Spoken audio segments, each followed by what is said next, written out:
Welcome friends, आप लोगों का एक बार फिर स्वागत है हमारे चैनल ऑथेंटिक हिस्ट्री पर।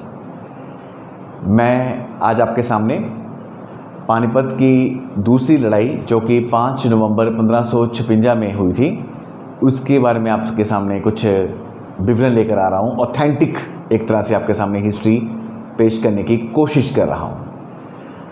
और ये मैं क्लियर करना चाहूँगा कि लास्ट वीडियो में मैंने आपको हेमू के बारे में बता दिया था, जो कि पानीपत की लड़ाई के एक तरह से काफ़ी एक अलग से, या कह लीजिए एक बहादुर योद्धा के रूप में जाने जाते हैं।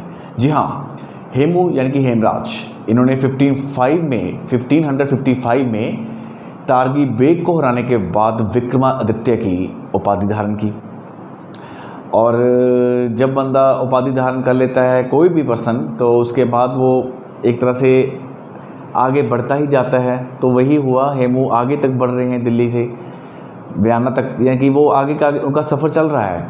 और बैरम खां जो कि अकबर का सरप्रस्त था, वो एक महत्वाकांक्षी पर्सन था, कि एक एम्बिशियस, और कहीं ना कहीं उसके मन में ये था कि हेमू को रोका जाए, उसको हराकर या किसी भी तरह। और वही बात हुई, अकबर को मना लिया गया। अकबर 14 साल के थे, 14 ईयर के। अब 14 साल का कोई ज़्यादा तो होता नहीं, हम कह सकते हैं कि पर्सन अकबर के सरप्रस्त हैं बैरम खां, और अकबर हुमायूं के बाद उन्हीं अपना सब कुछ मानते थे। तो इसलिए उनकी परमिशन मिल गई और मुग़ल सेना तैयार हो गई हेमू का रास्ता रोकने के लिए।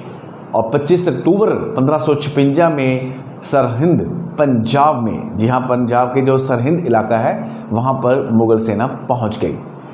और बैरम खान ने तारगी बेग को ना केवल हराया बल्कि उसको मार भी दिया, सिर्फ एक तरह से आतंक पैदा करने के लिए, ये दिखाने के लिए कि मुग़ल सेना में भी जान है। और दूसरी तरफ हेमू भी अपना लश्कर लेकर आगे बढ़े और उन्होंने पानीपत के पश्चिम क्षेत्र को अपना शिविर का एक महत्वपूर्ण क्षेत्र बना लिया, यानी कि वहाँ पर अपना उन्होंने कैंप लगाया, शिविर लगाया। और जो हेमू की सेना है, उसके जो उसका जो राइट साइड है, उसको जो लीड कर रहे थे वो थे शादी खां गखर, और जो लेफ़्ट साइड का उनका था, उसकी सेना का जो एक तरह से व्यू रचना, वहाँ पर जो उसकी लीड कर रहे थे वो थे हेमू के भांजे। जी हाँ, वो वहीं पर उन्होंने उसको एक तरह से लीड किया उस सेना को। और हेमू वो खुद मध्य भाग में रहे सेना के। 500 हाथी हैं उनके पास, और इसके अलावा और भी बहुत सारी उनकी सेना है। खुद अबुल फजल भी लिखते हैं अकबरनामा में कि हेमू के पास मुग़लों से ज़्यादा सेना थी। लेकिन अब हमने इतिहास में पढ़ा है कि ये तो अब जो भी युद्ध होते हैं वो एक तरह से, कोई भी है वो एक कुशलता और दूरदर्शिता से ही जीते जाते हैं। तो वही यहाँ पर भी देखने को मिला। कुछ ना कुछ तो ऐसी बात होगी जो हेमू ने इस युद्ध को हारा है, वो मैं बाद में आपको डिस्कशन करूँगा। मैं आपको क्लियर करना चाहूँगा कि अकबर की जो मुग़ल सेना है उसकी जो व्यू रचना बैरम खान ने तैयार करवाई थी, उसमें भी जो है मतलब कि इस्कंदर खान, उनको इस सेना का जो है राइट साइड दिया गया इस्कंदर खान को। और जो अली कुली खान हैं वो एक तरह से उनके मिडल में रहे, और अब्दुल्ला खान ये एक उनके लेफ़्ट साइड में रहे। और इस तरह से ये सेना भी बनी। और बैरम खान दिल्ली के करीब पहुंचने वाले थे, और वही हुआ जो इतिहास में दर्ज हो गया है। 5 नवंबर आ गई 1556 और पानीपत के मैदान में एक बार फिर युद्ध हुआ। जहां बाबर और इब्राहिम लोदी के युद्ध के बाद ये 1556 में दूसरा युद्ध था, पानीपत की दूसरी लड़ाई। अबुल फजल ने कहा है कि हेमू इतना भारी पड़ गया था मुग़ल सेना पर कि वो उनको रौंदता ही जा रहा था। ये मैंने नहीं कहा, खुद अकबरनामा जो है उसमें अबुल फजल लिखते हैं हेमू के बारे में। और हेमू अपने एक ख़ास हाथी, जी हाँ, मैं आपको उसका नाम भी बताना चाहूँगा, उसका नाम था हवाई। हवाई पर बैठा, सेना के मध्य में ही वो पूरा एक तरह से उसका निरीक्षण भी करता जा रहा है और साथ में अपनी सेना की हौसला अफजाई भी करता जा रहा है। और बैरम खां का अपने सैनिकों को ये सख्त एक निर्देश था, उनको हिदायत थी कि हेमू की आँख में तीर लगना चाहिए। या उसने ये भी कहा था कि हेमू को मुझे जिंदा चाहिए, आँख में तीर लगाना भी ज़रूरी है और वो जिंदा भी चाहिए। ये बैरम खां की सख्त इंस्ट्रक्शन थी। तो वही हुआ, बैरम खां के एक सैनिक का तीर हेमू की आंख में लगता है और वो मूर्छित होकर वहाँ पर वहीं हाथी पर गिर गया, हाथी के ऊपर ही। और उसके बाद वहाँ पर काफ़ी ज़्यादा एक तरह से शोर शराबा हुआ, हौदा हौदा। जी हाँ, मैं दोबारा रिपीट करूँगा ये वर्ड, हौदा हौदा। हौदा हौदा का मतलब होता है कि एक तरह से बहुत ज़्यादा वहाँ पर ना बेचैनी पैदा होगी हेमू की सेना में, जिसमें अफ़गान भी थे और राजपूत भी थे। तो नेचुरल बात है, उनको ये लगा कि शायद हेमू मारे गए, और वो ऐसा नहीं हुआ।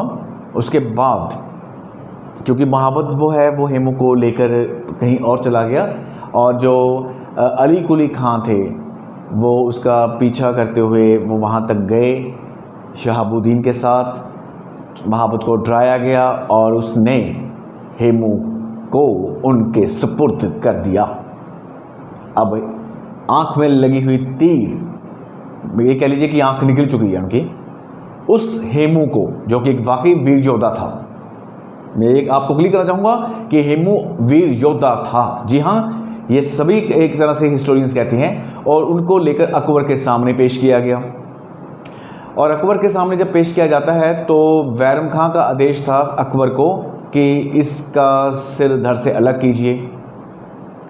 अबुल फजल ने अकबरनामा में ये लिखा है कि अकबर ने, मेरी बात को ध्यान से सुनिएगा प्लीज़, चाहे आप रिवाइंड करके भी सुनते रहिए, ये मैं आपको क्लियर एविडेंस पर, ऑथेंटिक एविडेंस पर ही बोल रहा हूँ। अकबरनामा में अबुल फजल ने लिखा है कि हेमू के सिर पर अकबर ने वार नहीं किया था, परंतु आरिफ कंधारी, जहाँ आरिफ कंधारी हमारे पास एक ऐसा सोर्स है, एक ऐसा स्रोत है जो कि बैरम खां की सेना में था और संभवतः वहाँ पर भी था, उसने ये लिखा है कि नहीं, ये गलत है। उसने ये लिखा है कि अकबर ने हेमू के सिर पर वार किया था।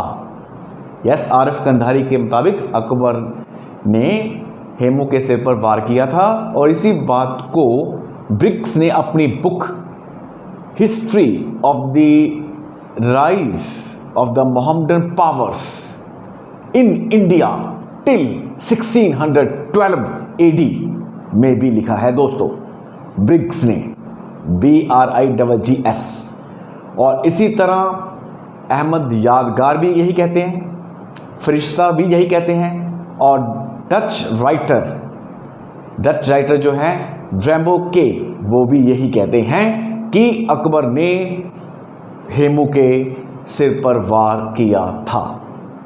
आप खुद ही सोचिए कि ऐसा लगता कि यहाँ पर अबुल फजल ने ये बात कह के कि अकबर ने वार नहीं किया था, थोड़ी सी चापलूसी करने की कोशिश की, क्योंकि अकबर तो देखो महज 14 साल का है, और 14 साल का कोई इतना ज़्यादा कोई परिपक्व, ये कह लीजिए एक मैच्योर इंसान तो नहीं होता कि वो बैरम खां को डराता कि नहीं जी मैं तो नहीं करूँगा वार।